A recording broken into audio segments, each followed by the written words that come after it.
खूप वेळा भोपळा खावासा नाही वाटत तर बनवा असे क्रिस्पी थालीपीठ. चला बघूया रेसिपी. इथे स्वच्छ धुवून दुधी भोपळा घेतला आहे. दोन्ही साईडने ते चाकूने साईड काढून घ्यायचं आहे आणि शार्प करून घ्यायचा आहे, जेणे त्याचा कडवटपणा असतो ना वरती तो सालीमधनं निघून जातो. तो सर्व भोपळा असा शार्पनरने शार्प करून घ्यायचा आहे. बघा कसा केला. त्यानंतर हा भोपळा किसून घेणार आहोत. सर्व भोपळा व्यवस्थित किसून घ्यायचा आहे. इथे भोपळा किसून झालेला आहे, बघू शकता. याच्यामध्ये चॉप करून कांदा टाकायचा आहे. 1 वाटी एवढा मी कांदा टाकलेला आहे यात. यानंतर तीळ टाकायचे आहे, व्हाईट तीळ 2 टेबलस्पून. नंतर मीठ टाकलंय, हळद टाकली आहे, हिंग टाकायचं आहे थोडंसं.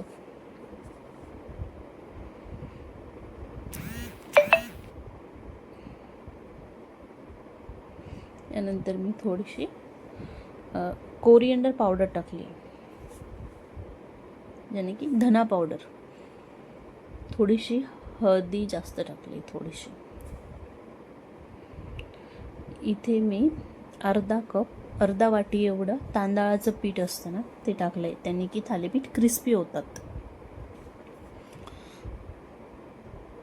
अजून अर्धा वाटी मी इथे आपलं बेसन चना डाळचं पीठ टाकलं आहे. अर्धा वाटी ज्वारीचं पीठ. अर्धा वाटी मी इथे बाजरी पीठ टाकलं आहे. बाजरी पीठ थोडंसं जास्तच टाकलं आहे, टेस्ट छान येते त्याने. आणि थोडेसे तीळ टाकले एक्स्ट्रा. आता हे सर्व मिक्स करून घ्यायचं आहे. याचा छान डो बनवायचा. किसून घेतल्यावर एक्स्ट्राचं पाणी मी थोडंसं काढून घेतलं होतं भोपळ्यामधून. ते पाणी इथे हवं तर जसं जसं पाहिजे तसं ॲड करू शकता.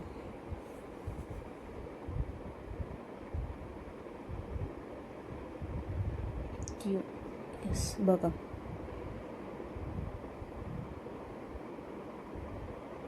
खूप पाणी निघतं, त्यातच डो बनवून होतो आपला.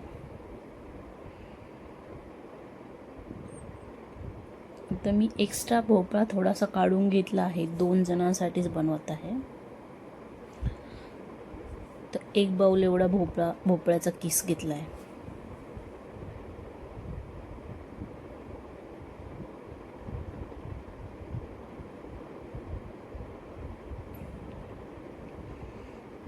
हे सर्व मिक्स करून घ्यायचं आहे छान.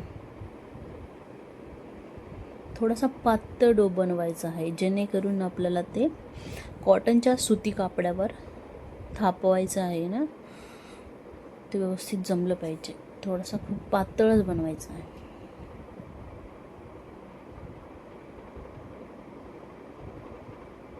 हवं तसं पाणी ॲड करत जायचं.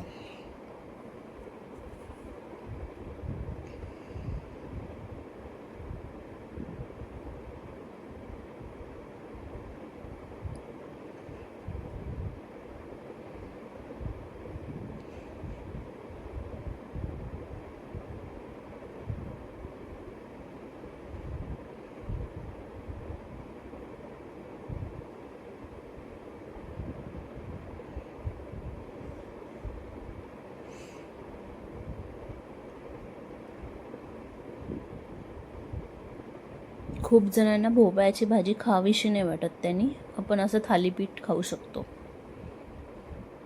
आणि कळत पण नाही कसलं थालीपीठ आहे, त्यात भोपळा टाकला आहे असं.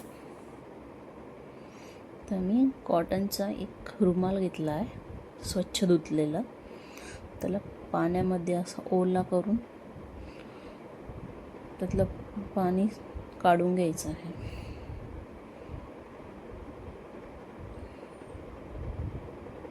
थोडासा ओलसर ठेवायचा आहे तो आणि एक लाकडी पाटावरती आपण ते पसरून ते थालीपीठ थापून घ्यायचं आहे. छोटं छोटं थापून घ्यायचं आहे.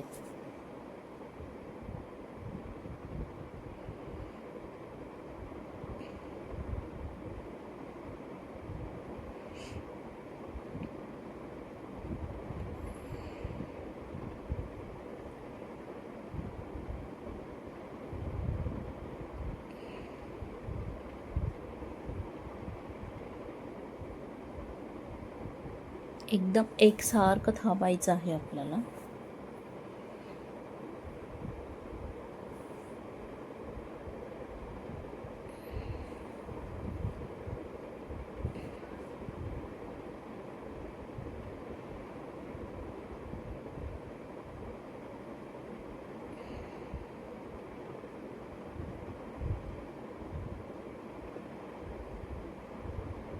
बघू शकता इथे मी एक छान छोटंसं थालीपीठ थापून घेतलं आहे.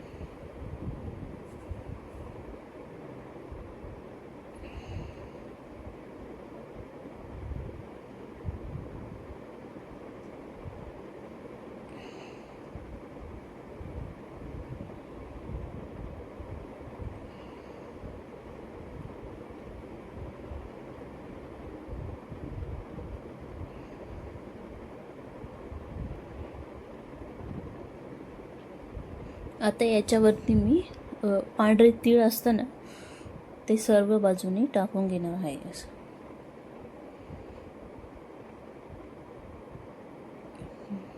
आणि ना थालीपीठ क्रिस्पी होण्यास मदत होते आणि ते तीळ हे छान लागतात त्यात.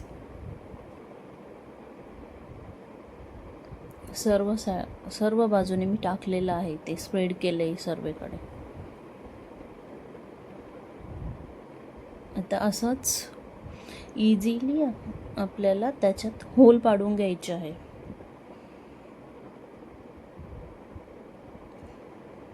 क्योंकि ते थालीपीठ छान क्रिस्पी होतं त्याने. आता इझिली मी तो रुमाल उचललेला आहे आणि आपला थालीपीठचा मी तवा वापरला आहे याच्यासाठी. या तव्यावरती ना ते थालीपीठ चिटकत नाही खाली. आता थोडंसं ऑइल टाकले. पहिले एक दोन करतो ना तेव्हाच ऑइलची गरज पडते, नंतर नाही टाकलं तरी चालतं. आणि हे थालीपीठ आपण डाएटसाठी खूप छान खाऊ शकतो.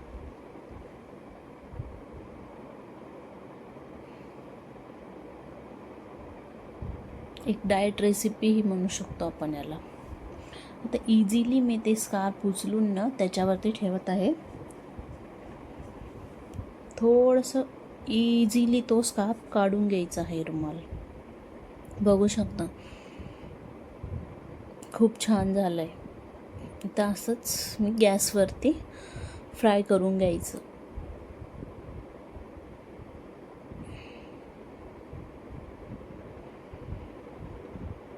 गॅसवरती फ्राय करायला ठेवलं आहे मी ते.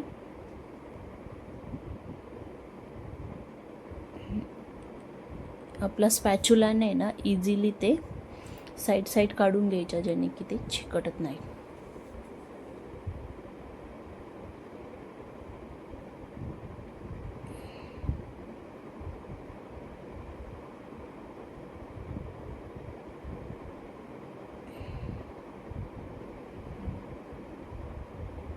आता एक साईड मी पलटून घेणार आहे. खूप छान भाजलं आहे ते. असं एक दोन वेळेस करायचं. एक दोन वेळेस टर्न केलं ना की खूप छान क्रिस्पी होतं.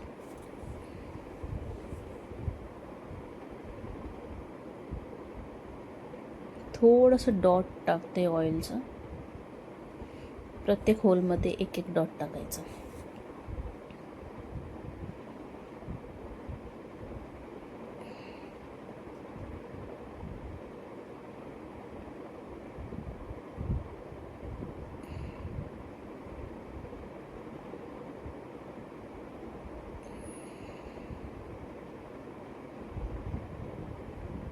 ओके, बघू शकता खूप छान थालीपीठ क्रिस्पी झालं आहे.